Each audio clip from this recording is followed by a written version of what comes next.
Welcome to Kiss and Tell Stories. Enjoy the story and have a great time listening. There were two daughters in the family. The only one could go to school. My kind-hearted younger sister gave up her spot for me and married the village chief's eldest son.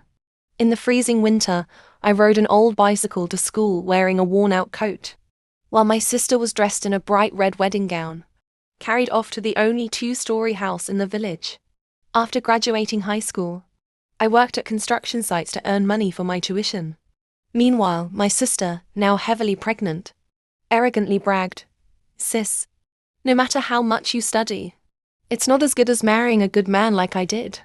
Years later, I graduated from university and returned to my hometown with investors.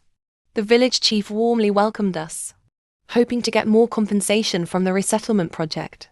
My sister, who had given birth to 3 daughters, stood in the middle of a field yelling, her eyes red with jealousy as she looked at the young, well-dressed investor beside me. That life should have been mine. Enraged, she pushed me into the fast-flowing mountain stream. When I opened my eyes again, I was back 10 years in the past. "Sis, you should marry the village chief's son. Let me handle the schooling this time." Again, I woke up 10 years earlier. My sister was kneeling in front of our father, crying her eyes out. "Dad, please let Sis marry him." Her tears flowed as if marrying the village chief's son was a great blessing for me. Back then, everyone believed that marrying a good man was more important than getting an education. That's why in my previous life, when given the choice, my sister didn't hesitate to choose marriage. "Sis, once you're married, your life will be comfortable. As long as you're happy. I don't care if I suffer," she said. Looking at her weak, pitiful expression, I immediately realized she had been reborn too. Our father looked at his second daughter kneeling on the ground with deep sympathy. "Harper is such a thoughtful girl," he said as he reached into his pocket, pulled out his wallet and added, "Come on, if you've chosen school, I'll buy you a new bicycle." My stepmother wore a scowl as she pulled my younger sister aside and whispered in her ear, "What were you thinking? Letting that girl take the advantage?" My sister smirked smugly. "Don't worry, Mom. I'll definitely live a better life than her." Watching the 3 of them cheerfully leave the house together, I felt a cold emptiness settle in my chest. People often say, where there's a stepmother, there's a stepfather. Only after living through it did I truly understand how accurate that saying was. Even after being reborn, I still had no choice in the matter. In my previous life, when my sister decided to marry the village chief's son, my father took out his wallet. Back then, it was to add to her dowry. This time, it was to buy her a new bicycle. In any lifetime, I had never been part of their plans. But thankfully, after everything I've been through, I finally understood one thing clearly. Some people you call family are really just strangers who happen to walk alongside you for a decade or so. In this life, relying on anyone else will never compare to relying on myself. The year I left that small village, I engraved that lesson deep into my heart. The day my sister entered high school was the same day I got married. Early in the morning, Father borrowed a motorbike from a relative and took my sister and stepmother to the county high school. "Wait for me to return. Then I'll see you off to your wedding," he said. The motorbike's engine roared. My sister turned back with a triumphant gleam in her eyes and said, "Sis, make sure to give birth to a strong son soon." I didn't bother replying. I just quietly packed my belongings. The county town was 30 kilometers away. A round trip would take 4 to 5 hours. Father said he would be back to escort me to my wedding, but I knew it was just empty words. I never expected anything. All my luggage fit into a single old suitcase. A few thin pieces of clothing and 1 item of dowry. The longevity lock my mother had left me.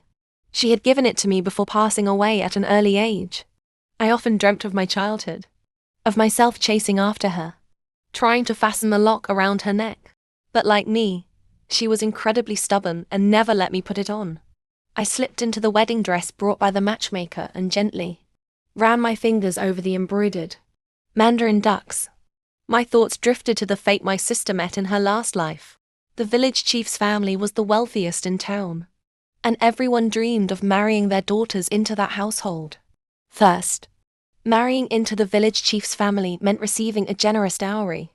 Second, it meant forging ties with the chief himself, thereby strengthening our family's standing in the village.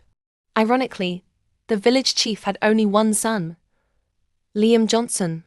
It was said that his name symbolized the family's hope that the Johnson bloodline would prosper for generations, blessed with many descendants. When Liam Johnson was 7 years old, on a bitterly cold winter day, he fell into an icy pit in the village. My father happened to be passing by and saved him. In gratitude, every Lunar New Year since then, Mr. Johnson would send our family gifts. Now that both Liam and I were grown, the chief proposed a marriage alliance. It was considered a joyous occasion, and my father, of course, happily agreed without hesitation. Liam Johnson. I softly repeated the name. In my previous life, I had barely interacted with him. Everything I knew about him came from Harper Jackson, my younger sister. In that past life, whenever something didn't go her way, Harper would return to our family home to complain. Each time, she would badmouth the Johnson family, cursing not just Liam but his ancestors too. Weak and useless. That was the phrase she used most often when talking about her husband. And yet, no matter how much she raged, he would always swallow his pride, follow her home, gently coax her, and bring her back to their house. As for me, I think I only met him once. It was the year I got accepted into university. My father threw a party to collect congratulatory money, but all the money went straight into my stepmother's pocket. Only Liam Johnson personally brought a gift for me. His voice was soft, honest like someone from a humble farming background. He slipped 1,000 into my hand and whispered, "Study well, live well. The groom is here." Outside, the beat of festive drums echoed, and the matchmaker's voice pierced through the noise. Snapping out of my memories, I pulled the red veil over my head. Outside in the yard, firecrackers cracked loudly as Liam Johnson led the wedding procession, followed by a group of village boys approaching the gate of my house. The matchmaker, now holding a red envelope, raised her voice cheerfully. Time for the father to carry the bride out. In my village, there was a custom. When a daughter gets married, her father must carry her to the bridal sedan chair, symbolizing the moment a father personally hands over his daughter to her new family. The matchmaker called out 3 times. No one inside moved. She peeked her head in, puzzled, while curious onlookers in the yard began to whisper. Meanwhile, I picked up my suitcase, steadied the red veil with one hand, and walked out the door by myself. My steps were small, my pace unhurried, steady. If I guessed correctly, my father was probably at Harper Jackson's dormitory at that very moment, carefully making her bed. And after that, the whole family would go buy her a bicycle. Of course, when it came time to pay, they would still use my dowry. Around me, the murmurs grew louder and louder. Where's her father? Once he got a new wife, he stopped caring about his eldest daughter. Poor girl. Hearing the whispers, I couldn't help but chuckle under my veil. Pitiful? I had never once thought of myself that way. I have arms. I have legs. Why would I need someone to carry me outside? Rather than be treated like an object handed from one family to another, I would rather walk out of that house on my own. And in doing so, I was also cutting ties completely and forever with this place. I walked up to the bridal sedan. In the courtyard, drums and gongs erupted again. "Let me help you," said Liam Johnson, as he gently grasped my wrist and helped me onto the sedan chair. He was so nervous that sweat dotted his forehead.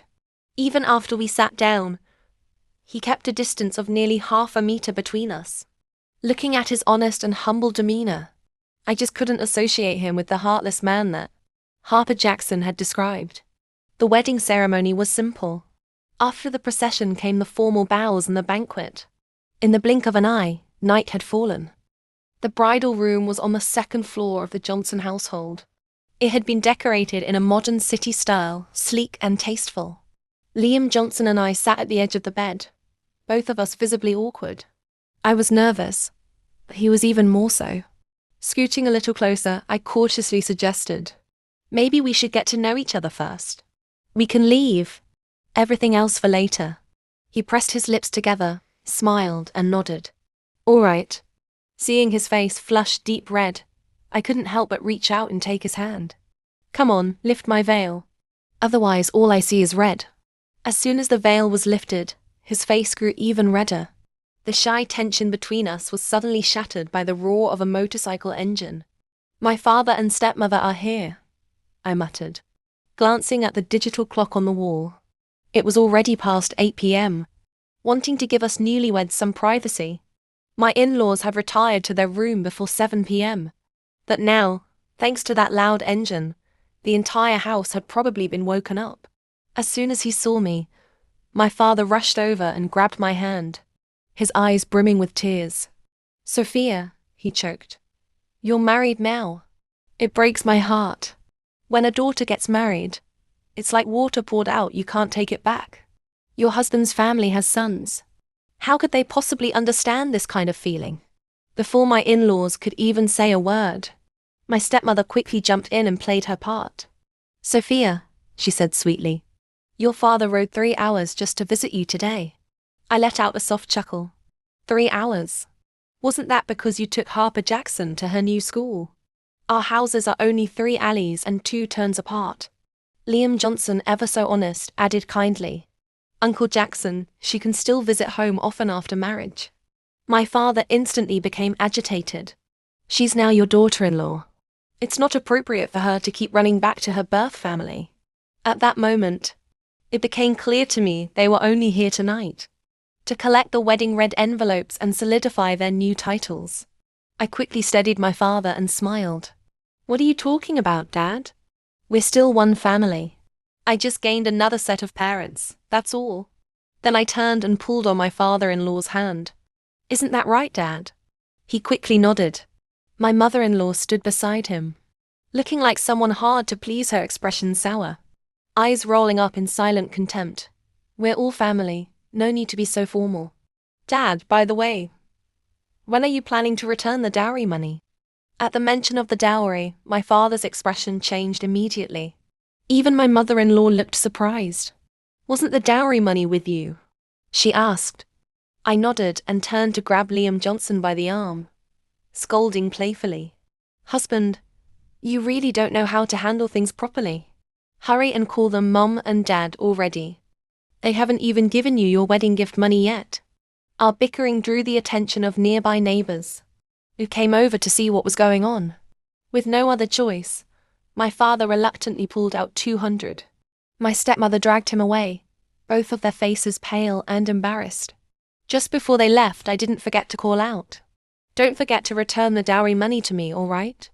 The next morning, I got up early. But to my surprise, my mother-in-law was already up even earlier.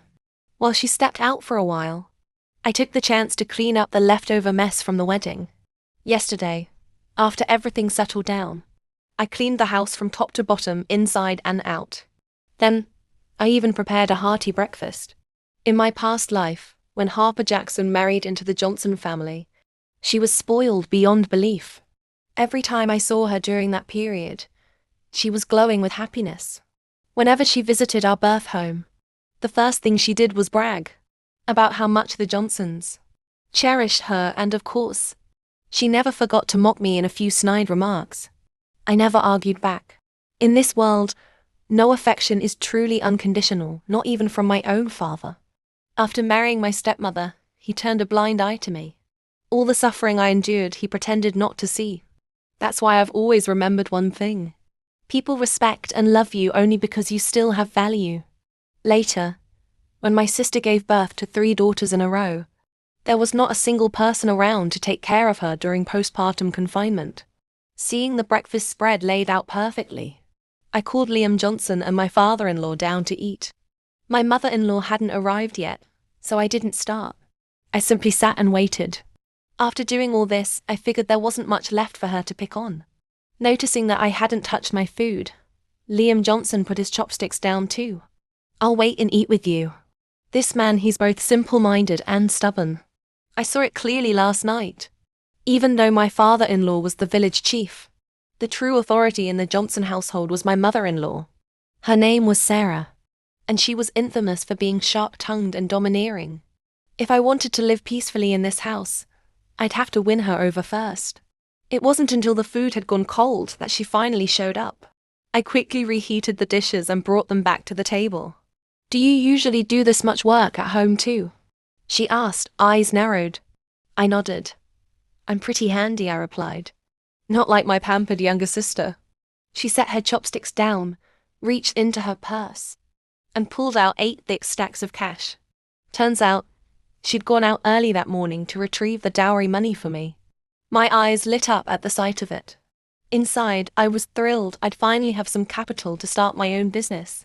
But just as I reached out to take it, she immediately pushed my hand away. "Hey, who said you could touch this? This is 80,000.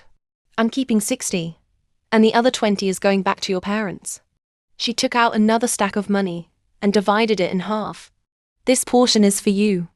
I'll hold on to the rest for safekeeping." With the money in my hand, I felt deeply unwilling, 1,000 times reluctant. But under this roof, I still had to keep my tone sweet. "Thank you, Mom." Her hand froze slightly, clearly surprised to hear me call her Mom. She didn't respond, just quietly continued eating. But her chopsticks moved again this time, placing some food into my bowl.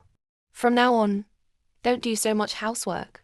If people find out, they'll think I'm bullying my new daughter-in-law." I now held 5,000 in my hand, still short half the capital I needed to get started. Seeing that I wasn't exactly thrilled, Liam Johnson silently stood nearby, not saying a word. To be fair, maybe some of the things Harper Jackson had said about him weren't completely baseless. "Do you have any savings hidden away?" I asked. He nodded. "Lend me 5,000. I'll pay you back later." Without hesitation, he pulled it out and handed it to me. I counted each bill with joy in my heart, while he just stood there watching me without saying anything. "What's wrong? Aren't you going to work?" I asked. He hesitated, then mumbled. "Today's our first day of marriage. I wanted to take you on a trip into town." I playfully punched his shoulder. "If you've got something to say, just say it. Why do you always make me guess?" Liam Johnson had a motorbike. He waited for me while I got ready, and we headed to the county town. Our first stop at my request was the bookstore. I wanted to buy some books on agriculture to teach myself. Although I had studied agricultural management in my past life, when it came to practical experience, I was no match for Liam Johnson. I picked out a few books, along with some notebooks and pens. As fate would have it, when I reached the checkout counter, I ran into Harper Jackson. She was clinging to some man's arm, standing so close that they looked both shy and intimate, reading a book together. I glanced at the title of the book in their hands. "Innocent Little Girl. Burning Like Fire." Good grief. Let's not even talk about how deeply engrossed the two of them were. Based on the current time, Harper Jackson was supposed to be at school for morning self-study. She spotted me too. For a split second, I saw panic flash in her eyes. But she quickly regained her composure. Clearly, it was because she'd seen Liam Johnson standing beside me. Compared to the man she was with, Liam did look much more rustic and plain. Harper Jackson, teetering in her little high heels, wobbled over to stand in front of me. "Wow, sis, what a coincidence. You came to town too?" She glanced at the books in my hands and sneered. "Oh my God, you're buying books? Do you even have time to read? Shouldn't you be busy feeding chickens and pigs by now? Oh wait, I almost forgot. You probably need to worry about popping out a few piglets too, right?" Her voice sounded cheerful, but the malice in her eyes was unmistakable. All the mocking words she hurled at me were things she herself had lived through in a past life.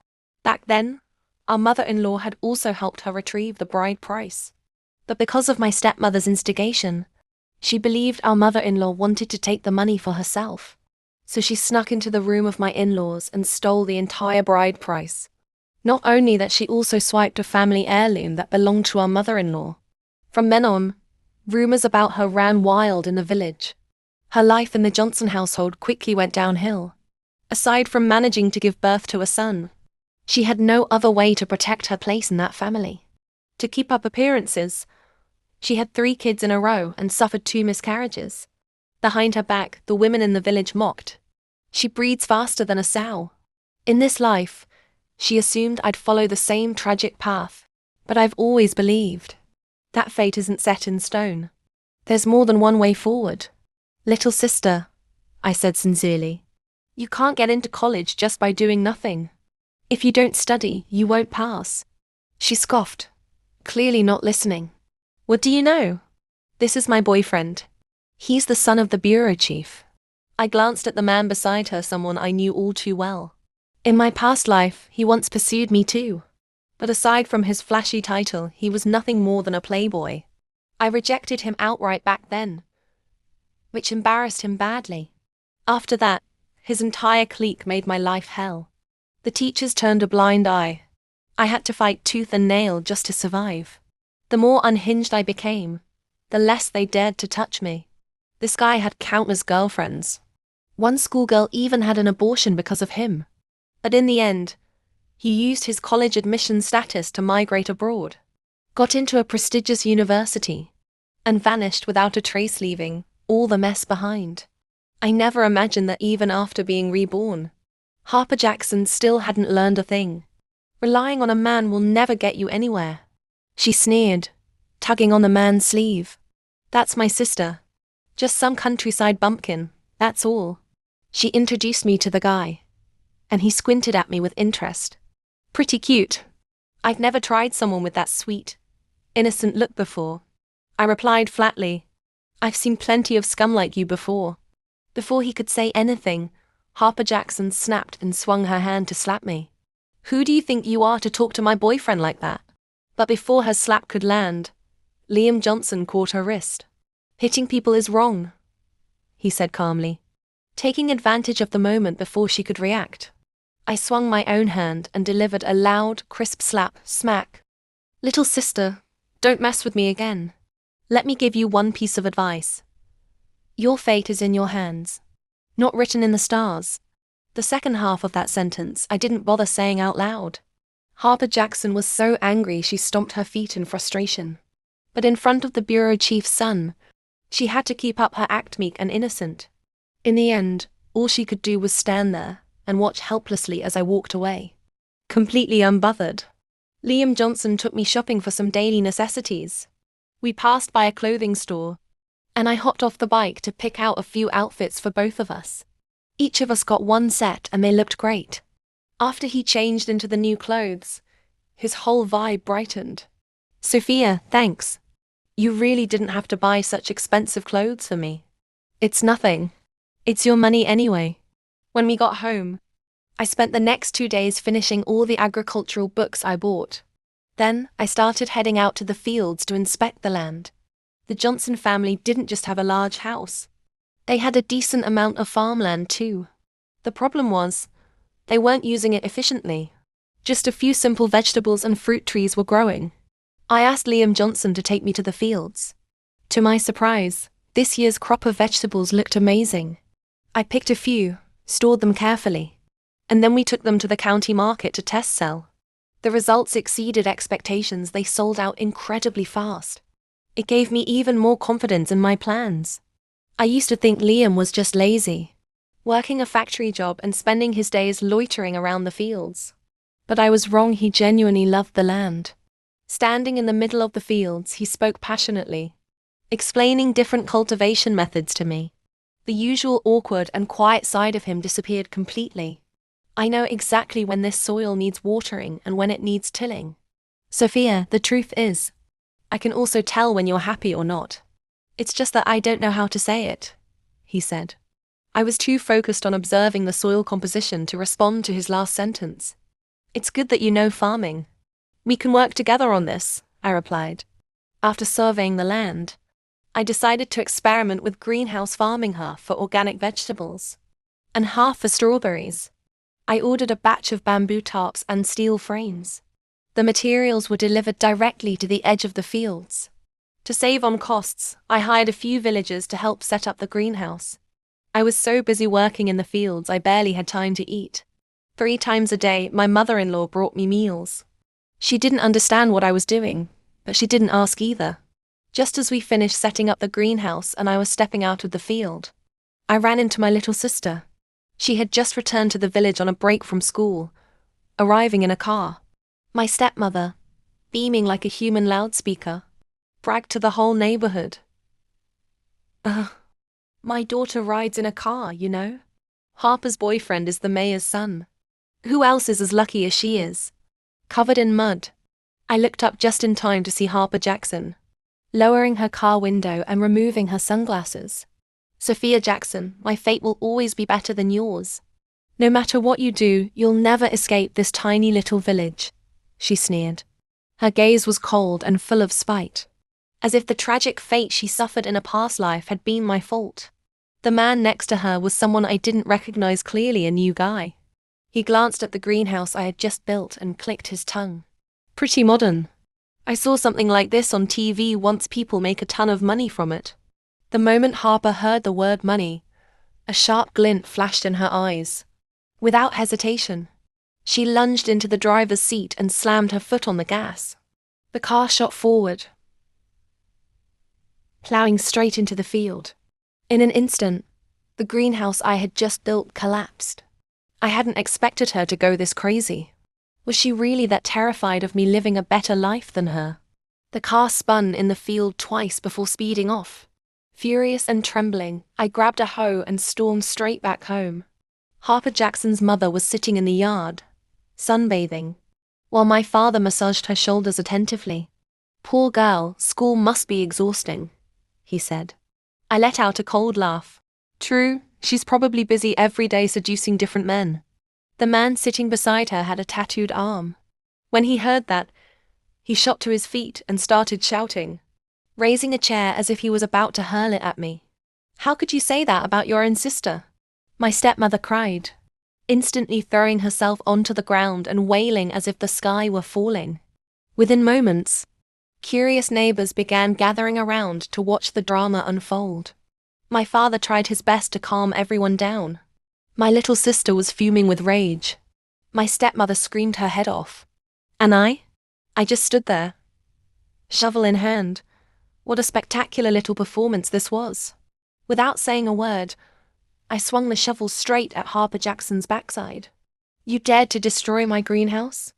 I swear, I ought to tear your whole house down. Clutching her rear, she immediately ducked behind the tattooed man. My boyfriend is the mayor's son. You dare lay a hand on him? She shrieked. I hesitated for a second. Being the mayor's son wasn't something to mess with. But in the very next moment, large metal wash basin came crashing down, right on the tattooed guy's head. I turned around and saw my mother-in-law marching toward us, the entire Johnson family following behind her like an army. How dare you bully my daughter-in-law? You people have a death wish, or what? She grabbed the basin and started whacking away at them like she was playing whack-a-mole, beating the lot of them black and blue. Harper Jackson was now screaming, one hand on her head, the other still holding her butt. She turned to the tattooed man and yelled, "Call your father now. Tell him to throw all of them in jail." Despite his bulky frame, the tattooed guy shrank back, curling to one side and saying nothing. Is this what the mayor's son looks like? Pathetic, I muttered. My mother-in-law waved her hand dismissively. No need. I already made the call. Though now I'm curious, since when did the mayor have a son like this? In the distance, the sound of police sirens wailed. The tattooed man trembled as he turned to Harper Jackson, stammering, "Damn it, I'm the driver's son, not the mayor's. You're the one who told me to lie." In their panic, the two of them turned on each other like rabid dogs, scratching and clawing in desperation. The police car pulled up right in front of the house. A man in a neatly pressed suit stepped out. "What's going on here?" he asked sternly. My mother-in-law pointed directly at Harper Jackson and the tattooed man. "They're the ones disturbing public order." Harper Jackson looked at my mother-in-law with deep suspicion. She had lived in the Johnson household for over 10 years, yet never knew that my mother-in-law had a relative who was a district chief. The district chief glanced over the scene and calmly ordered the police, "Take them into the car." At that moment, Harper Jackson panicked and turned to her stepmother for help. But her stepmother didn't even spare her a glance. Instead, she and my father stumbled over to me, clinging to my shoulders and pleading, "Oh, come on now. We're all family here. This is just a misunderstanding." The district chief's face instantly darkened. This is work time. We don't deal in personal feelings. The police swiftly dragged both my father and stepmother into the car. The neighbors stood around with mouths agape and eyes wide. In such a small village, who would have thought someone had a relative who was a district chief? Once everything had settled down, my mother-in-law invited the district chief over to the house. Though they were only distant relatives, it was still some kind of connection. As soon as he sat down, I quickly brought out a plate of neatly sliced fruit. The district chief tasted a piece, then looked at me. "You're Sophia Jackson." I nodded. "Not bad. I heard you're planning to build a greenhouse farm." "That's right," I said, thinking about the greenhouse Harper Jackson had just destroyed with her car. Anger bubbling up inside me again. "That's a great project," he said calmly. "The startup grant you applied for has already been approved." "Really?" I was stunned. I hadn't expected things to go so smoothly. I was overjoyed, grinning from ear to ear. My mother-in-law glared at me. This girl is always fussing around in the fields. Even when she comes home, she grabs for more work. Just look at how thin she's gotten. I knew she liked to act tough with her words, but I hadn't realized she already saw me as one of her own. I smiled warmly. Then my mother-in-law generously pulled out $10,000 and handed it to me. "Take it. Just focus on your work." So it turned out the $8,000 from before. She really had saved it for me, and even added more of her own money. "Thank you, Mom," I said.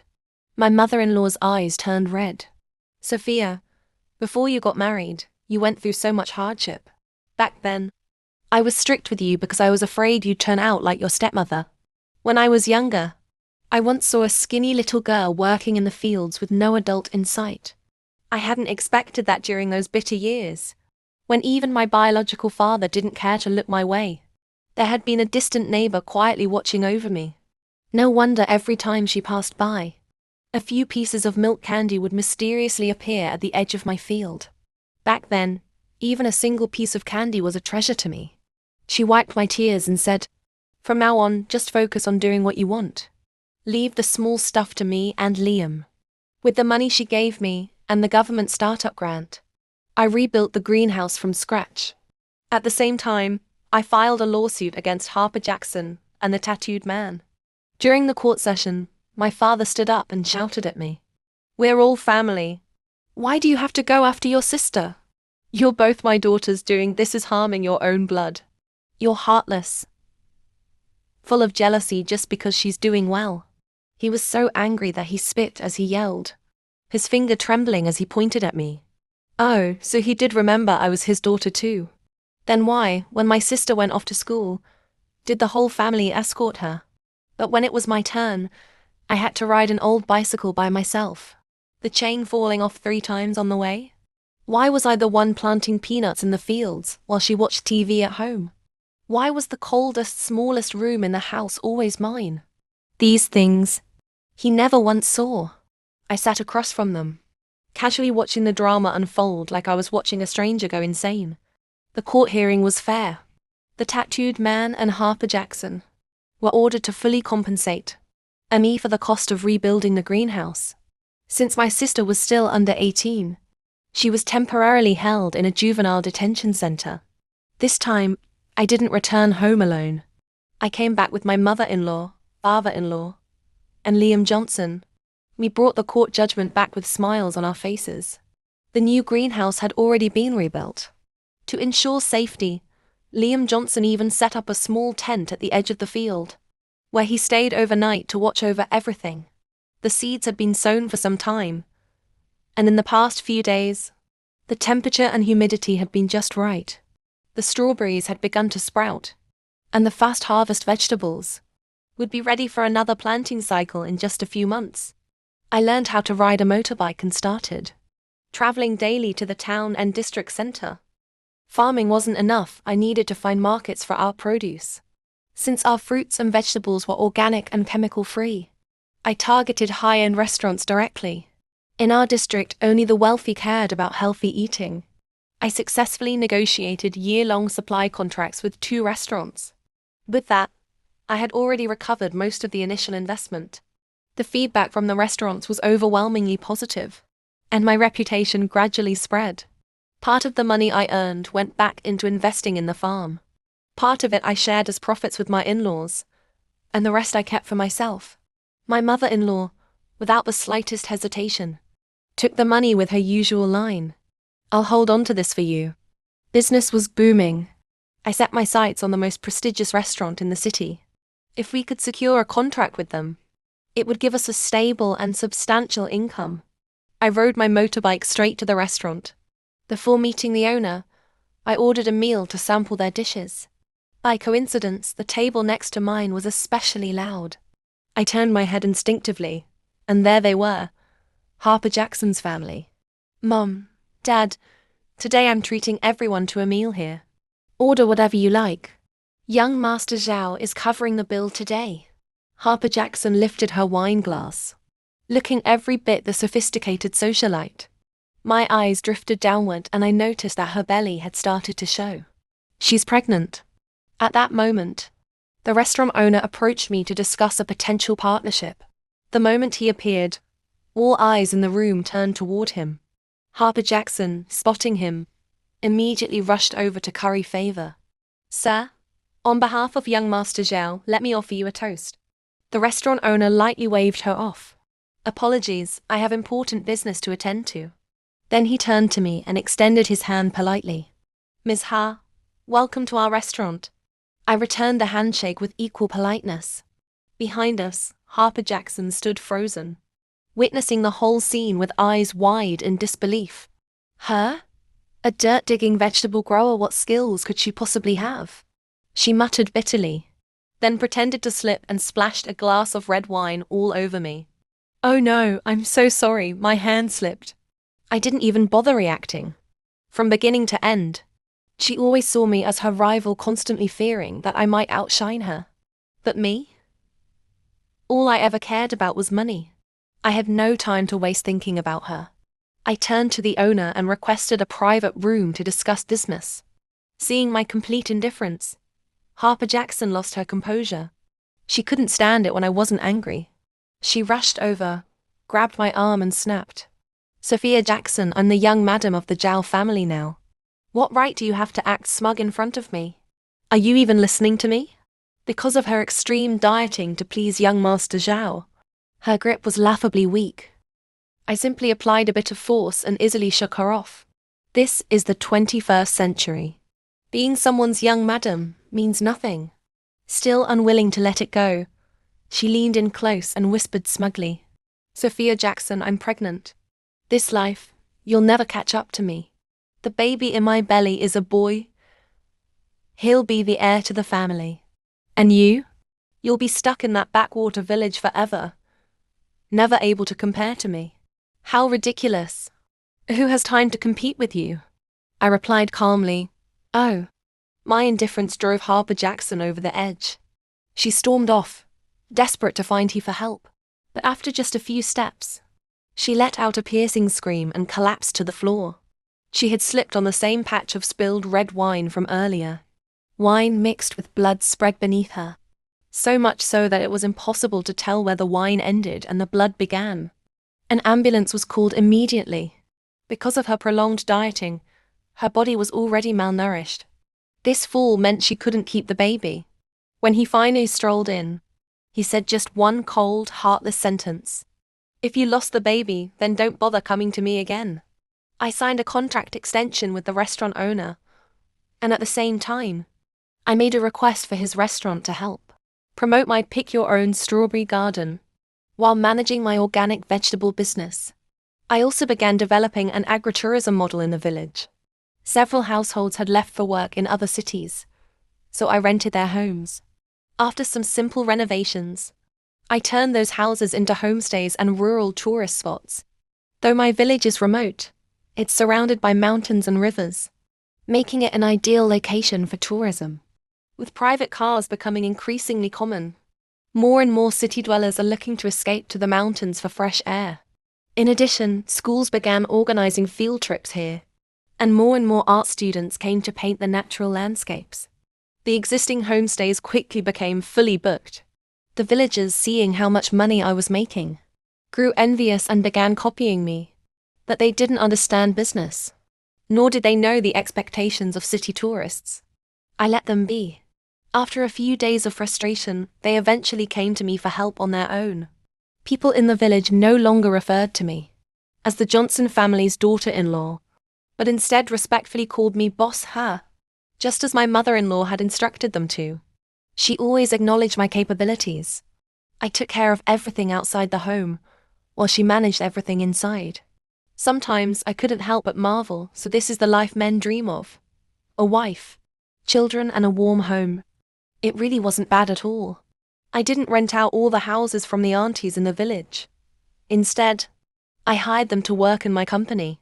It wasn't a big company. I named it Sophia Estate, and I signed profit-sharing contracts with each of them. All the homestays had standardized pricing, and instead of competing for customers, we worked together to attract them. We held regular evaluations where customers rated their stay. Those who performed well were rewarded, and those who didn't were encouraged to improve. Before long, the entire village was buzzing with energy. Those gossip-loving aunties, who used to sit around chatting, now spent their time cleaning their homes and working hard to earn money.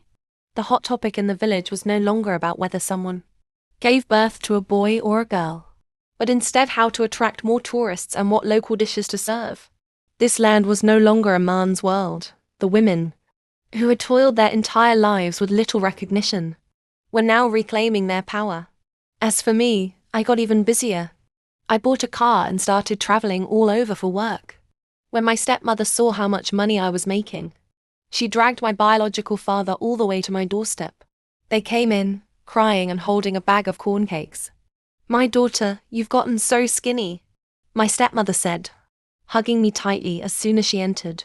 "Look, I even made your favorite corn cakes for you." It was true, I used to like corn cakes. I could eat 3 in one sitting, because back then, if I dared to reach for even a bite of meat at the dinner table, I'd get slapped. After working all day in the fields and coming home starving, corn cakes dipped in water were the only thing that could fill my stomach. I curled my lips and called the little dog in the yard over, broke off a piece of corn cake, and tossed it to the ground. My stepmother's face darkened, but she didn't dare say a word. My father quickly jumped in. "Sophia, you're my flesh and blood." How ironic. 10 months of pregnancy made her a mother, and complete neglect made him a father. But now I'd suddenly become their beloved daughter. "Sophia, you're rich now, but I'm getting old. I have no son. No one to carry on the family line. You have to take care of your elderly father," he pleaded. I furrowed my brow. "But Dad, I'm not a son, and I'm not the family heir. What right do I have to be in charge of your funeral arrangements?" Before I could finish, my mother-in-law stormed in with a broom and started chasing them out. "Go, I don't know who you are, but your aura is full of bad energy." Filthy people barging into my house. My stepmother and father, shameless as ever, refused to leave. They plopped down at the front door, shouting curses for the whole neighborhood to hear. 17. I glanced at my watch, it was time. So I turned and walked straight toward their house. Thinking I had softened, the two of them hurriedly stood up and chased after me. Just then, a business van pulled up right in front of their house. Several men in suits stepped out. My stepmother lit up with joy and rushed inside to call Harper Jackson. Ever since she was kicked out by the Jow family, Harper had been forced to return to this old clay house. She was still in her postpartum confinement, ashamed to show her face, and hadn't stepped outside once. "Harper, your sister's here to take us away to live a good life," my stepmother beamed. Harper Jackson looked at the shiny business van and mumbled to herself. Why? Afraid they might misunderstand, I quickly introduced. "These two gentlemen are my investors." Memories from my past life overlapped with the present, and Harper couldn't believe what she was seeing. Her eyes turned red with disbelief and madness as she lunged at me. She grabbed my arm tightly, her eyes full of hatred. "No way. No way. Why? Why are you? Why is it always you who ends up with a good life?" The others quickly pulled her away. She collapsed onto the ground, her hair in disarray. I looked at her and, for a brief moment, felt a flicker of pity. She'd lived another life, had countless paths to choose from. And yet, she still ended up making the same mistakes. I stared at her calmly and said slowly, "Sister, let me tell you why. Because I never took shortcuts. And I never relied on anyone. It may seem like we had swapped fates in this new life, but the truth is nothing had really changed. I once rode a broken-down bike to school through the snow. My hands cracked and bleeding from the cold. But I gritted my teeth and kept writing. And her? Harper Jackson was born lazy. The moment she got into school, she started chasing after rich boys. She sat in their luxury cars to avoid the snow and cold, traded her body and pride for lavish pocket money, and tried to fake the image of a refined young lady. I studied desperately, endured the bullying of those rich kids just to survive. I resisted with all my strength. I ate frozen buns hidden in the corner of the classroom, worked construction jobs alone, carried heavy bags of cement until my shoulders were calloused. And her? She sat in bubble tea shops wearing off-shoulder dresses, busy flattering rich young heirs. It may have seemed like we shared the same fate, but every step we took led us in opposite directions. Perhaps the saying, "all roads lead to the same destination," best describes my life, but for Harper Jackson, every road ended in a dead end. She deluded herself into thinking she could exchange beauty and childbirth for a life of luxury. But those actions were nothing more than digging her own grave. She thought having a child would secure her a place in a wealthy family. But rich families have long mastered the cruel rule. Keep the child. Discard the mother. I looked at her with a faint smile. Sister, no matter how many chances we get to start over, I will never lose. Harper Jackson stood frozen for a moment, then became even more hysterical. The two investors took a tour around my old childhood home and made a decision. The house would be demolished and replaced with a welcome gate at the entrance of the village. Will there be compensation for that? My stepmother instantly lost all interest in Harper Jackson, who was still rolling on the ground. Her eyes now filled only with greed. Of course, I replied, just enough to cover the damages for my greenhouse. The judgment from the last case still hadn't been fulfilled. I hadn't forgotten. I gave them 1 week to pack their things and disappear. Exactly 7 days. A notice was posted at the village entrance. Our village had officially been selected as a model for rural revitalization. The government provided investment and assigned me to manage the project. The clay house from my childhood was bulldozed to the ground, and in its place stood a grand welcoming gate. The whole village buzzed with excitement. Everyone was more jubilant than on New Year's. Everyone except the Harper Jackson household. She had gone mad drooling as she ran around the village, screaming at the top of her lungs, "I'm a living pig! I'm a living pig!" She even crawled into the pigsty and lay there. My stepmother and father rushed to file a lawsuit against me, accusing me of failing in my duty to support them. I didn't bother stopping them. After paying the court fees, they left with their heads bowed low, because I had long since ceased to be his daughter. The year one was born, the family planning policy was being enforced. To have a son, he made my mother transfer my household registration to my maternal grandparents' home. Later, my mother died during childbirth, all because she wanted to give him a son.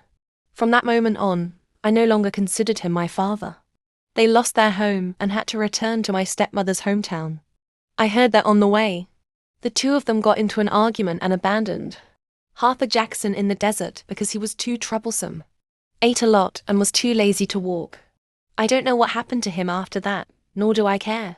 I stood on the peak of the tallest mountain in the village, looking down at the place where I was born, which had now become the brightest spot in the village. I took the longevity locket from my chest.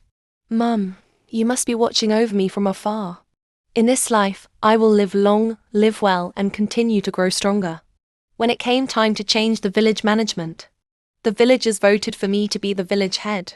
I declined for a simple reason: I had other plans. I nominated 2 recent university graduates. They were young, capable, and not entangled in the village's complex relationships, perfect for the role.